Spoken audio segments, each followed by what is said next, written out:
Ser e Pertencer, por Emanuele Sacramento. As mãos experientes me tomaram de assalto. Um choro alto preencheu o ambiente. Cuidados aqui, cuidados ali, todos celebrando esse novo ser vivente. As mãos enrugadas pelos anos de experiência muitas vezes me abençoaram.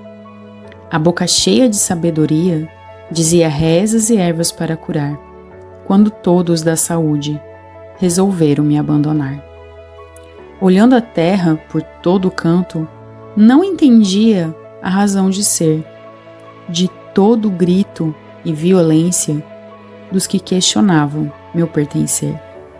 A placenta e o umbigo, enterrados como meus ancestrais, eram a prova da parteira de que desde cedo fui resistência, pelo simples ato de nascer. Eu nasci por mãos de parteira. Essa frase eu ouvi pronunciada com muito orgulho por Aline Mota, atual presidente da Associação dos Remanescentes de Quilombo do Tiningu. Isso eu ouvi quando ela foi minha aluna na UFOPA, no curso de Direito, e voluntária no projeto Nascer em Santarém, o qual eu coordenei de 2017 até 2023 na Universidade Federal do Oeste do Pará. Esta frase, pronunciada por Aline com tanto orgulho, na verdade, começou a colocar uma pulguinha atrás da minha orelha. Naquele momento, no projeto Nascer em Santarém, nós trabalhávamos com a temática do combate à violência obstétrica. E foi inevitável que o tema das parteiras tradicionais não surgisse ao longo de rodas de conversa, reuniões, palestras, encontros regionais. E foi daí que surgiu a ideia para a atual pesquisa da minha tese de doutorado. As parteiras tradicionais existem nas mais diversas organizações comunitárias, inclusive nos territórios quilombolas. Estão ligadas à ancestralidade, à passagem do conhecimento oral de geração em geração. São mulheres valentes, aguerridas, que muitas vezes cumulam diversas funções.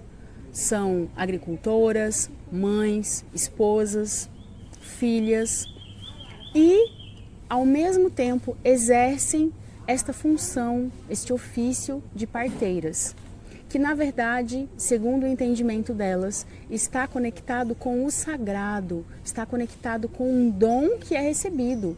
E não exercer esse dom é algo que pode prejudicar, inclusive, a sua vida. No contexto desta pesquisa, segundo Silva et al., vamos entender como parteira tradicional aquela cujo conhecimento deriva da tradição oral e é legitimado pela comunidade da qual faz parte. Nesse sentido, a atividade de parteira ela é voluntária, elas não cobram remuneração pelos seus serviços, embora muitas vezes recebam donativos e presentes dados pelos seus assistidos, pelas suas assistidas. E geralmente, onde não há assistência à saúde adequada, as parteiras tornam-se verdadeiras médicas populares, cuidando não apenas da gestação e do parto das suas assistidas, mas também fazendo remédios naturais com as suas ervas e outros ungüentos com receitas desenvolvidas ao longo de gerações. Elas fazem puxações, massagens, rezas.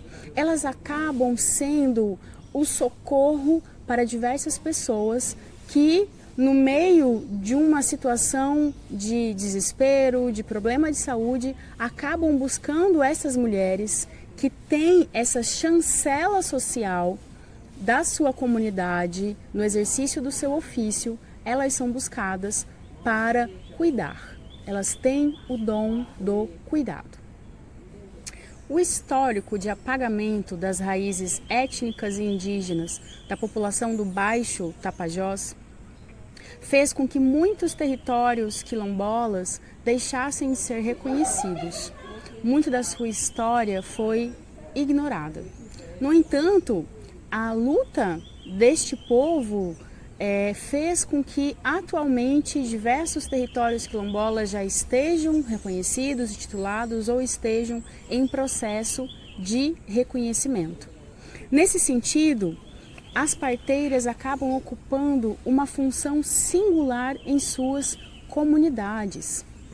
A sua função está ligada a essa ancestralidade, a esta herança que vai, junto com outros elementos, constituir o modo de viver quilombola. O exercício desse dom pelas parteiras faz com que elas ocupem uma posição singular dentro da sua comunidade, pois elas têm portas abertas para a entrada no contexto das famílias.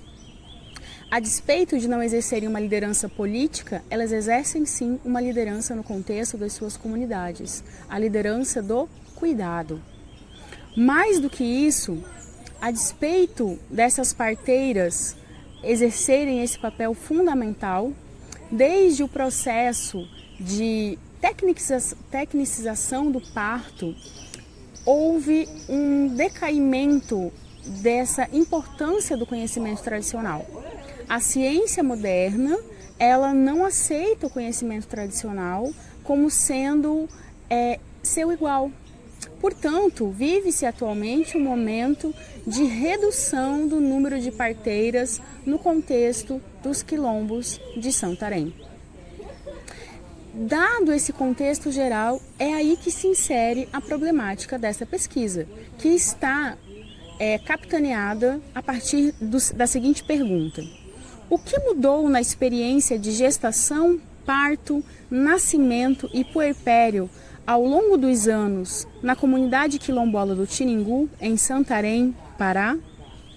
A literatura sobre o tema mostra que a partir do século XIX, o mundo passou por uma série de avanços científicos e o parto e a assistência à gestante deixou de ser algo feito por mulheres, para ser protagonizado pelos homens, agora médicos, formados com uma titulação, e o parto passou a ser essencialmente hospitalar, dentro do qual foram inseridas diversas técnicas que nem sempre são necessárias. Então, esse problema de pesquisa, ele busca investigar, busca averiguar se ao longo das gerações houve mudanças na assistência às gestantes das mulheres quilombolas da comunidade do Tiningu e quais foram essas mudanças, em que medida houve profundidade dessas mudanças. Portanto, o objeto dessa pesquisa são as mudanças ocorridas nas diferentes gerações que residiram e residem na comunidade quilombola do Tiningu acerca da experiência de gestação, parto, nascimento e puerpério. Este objeto de pesquisa com essa problemática se torna essencialmente importante na medida em que na Amazônia o controle dos corpos das suas populações está diretamente ligado com o controle dos territórios. Na medida em que se tem o controle do modo de nascer, ignora-se a oralidade e a ancestralidade que compõe o conhecimento acerca do parto tradicional e mais um traço característico da etnicidade quilombola acaba sendo negado, desvalorizado, apagado com o passar do tempo. O objetivo geral da presente pesquisa será compreender em que medida houve mudanças na experiência de gestação, parto e puerpério ao longo dos anos na comunidade quilombola do Tiningu, em Santarém, Pará. Para alcançar este objetivo geral, foram elencados 3 objetivos específicos, quais sejam: etnografar as mulheres das famílias mais antigas da comunidade, realizando um estudo de pelo menos 4 gerações acerca da gestação, parto e puerpério dessas mulheres. O segundo objetivo específico será analisar as mudanças ocorridas ao longo dos anos em relação às práticas de assistência à gestante na comunidade. E por fim, o terceiro objetivo consistirá em investigar de que maneira as concepções atuais sobre gestação, parto e nascimento têm impactado o partejar das parteiras tradicionais. Esta pesquisa será feita no modelo de etnografia. E desde Malinowski, no meio antropológico, já se entende que para que se possa fazer um bom estudo etnográfico é indispensável a observação participante. Dessa maneira, através dos contatos já estabelecidos com o campo, antes mesmo do meu ingresso no PPG-SND, será possível fazer um levantamento das famílias que atualmente compõem a comunidade do Tiningu. A partir deste levantamento, será possível identificar os troncos familiares e em quais famílias existem pelo menos 4 gerações vivendo simultaneamente.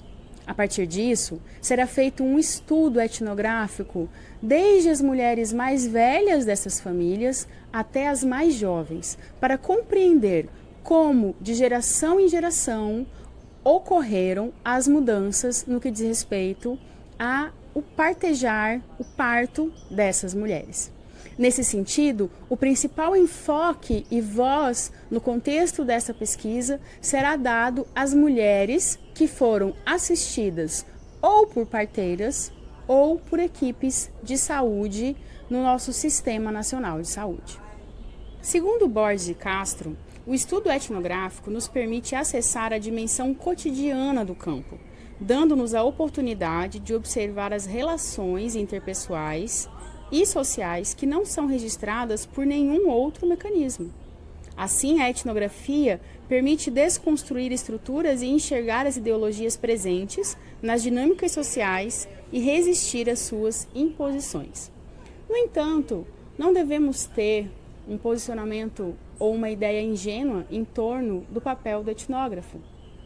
Segundo Wagner Gonçalves Silva, as convicções políticas, ideológicas, religiosas, resultados também das suas condições de classe, gênero, grupo étnico e etc., são parte fundamental da visão que depositamos sobre o campo e do relato que desta visão fazemos aos nossos leitores. Essas relações intersubjetivas, portanto, dentro do trabalho de campo, ultrapassam a perspectiva proposta pela observação participante como técnica de pesquisa. A verdade é que realizar uma etnografia é um trabalho muito denso e complexo. Eu ousaria dizer que é necessária uma vida inteira para que se constituir um campo etnográfico, que começa a ser construído muito antes de se chegar ao local da pesquisa. Porém, é muito importante que uma pesquisa como essa seja feita.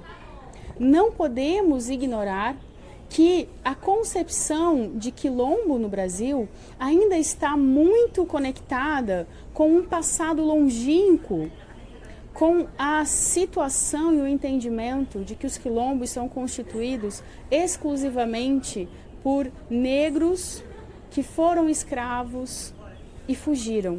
E, portanto, os seus descendentes é que compõem os quilombos. No entanto, as comunidades quilombolas passaram por um intenso processo de reorganização interna ao longo das décadas e séculos aqui no Brasil.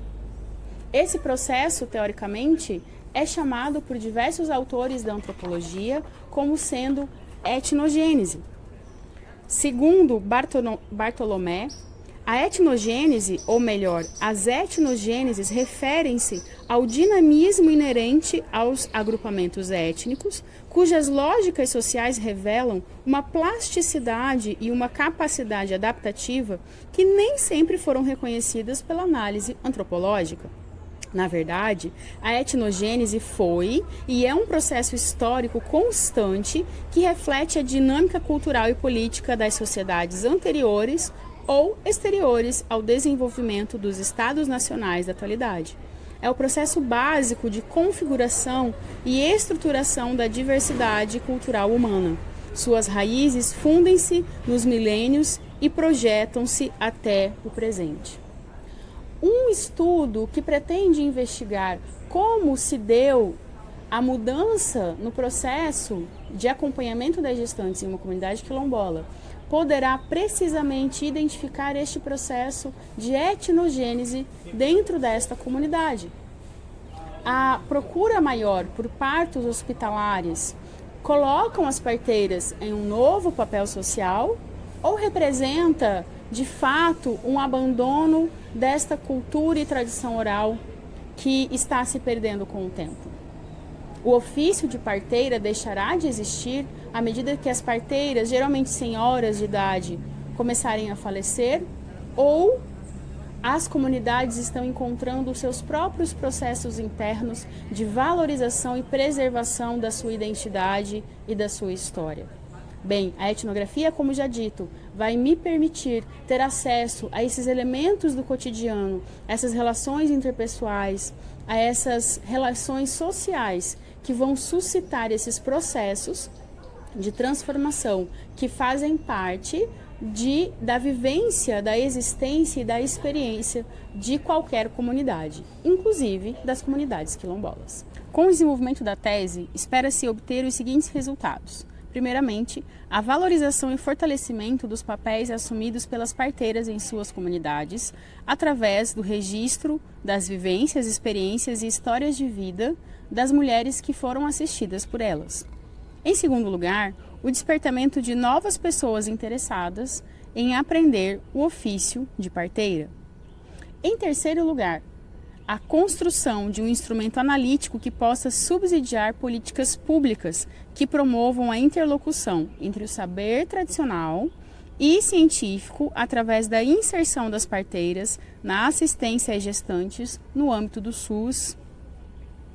Em quarto lugar, a produção de materiais impressos ou audiovisuais para devolutiva às comunidades dos resultados obtidos com a pesquisa e a realização de eventos nas comunidades para a apresentação desse material. As pesquisas para desenvolver a tese explicada neste vídeo ocorrerão do ano de 2025 até o final do ano de 2027, quando a tese será apresentada e defendida. Trata-se de uma pesquisa de suma importância, já que estamos na região amazônica e que o ofício de parteiras foi, no ano de 2024, registrado como Patrimônio do Brasil. Assim, espera-se que com essa pesquisa possa-se contribuir para o fortalecimento deste movimento que vem ocorrendo em todo o Brasil, para que não se perca este ofício que é um patrimônio cultural do nosso país.